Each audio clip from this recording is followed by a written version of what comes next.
నమస్కారం సుప్రభాత గంటారావానికి స్వాగతం. ముందుగా ప్రధానాంశాలు. 11,467 కోట్లతో రాజధాని పనులు పునః ప్రారంభానికి సిఆర్డీఏ ఆమోదం.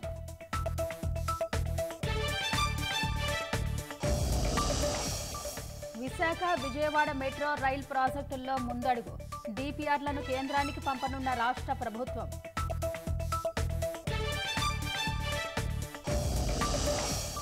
నేడు సీఎం చంద్రబాబు అధ్యక్షతన కేబినెట్ భేటీ ఆర్టీజీఎస్ పునరుద్ధరణపై చర్చించే అవకాశం.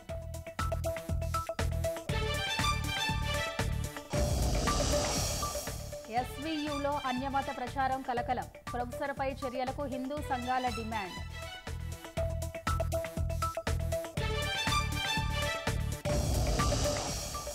ఇజ్రాయెల్ బందీలను విడిచిపెట్టకపోతే తీవ్ర పరిణామాలు హమాస్కు డొనాల్డ్ ట్రంప్ గట్టి హెచ్చరికలు.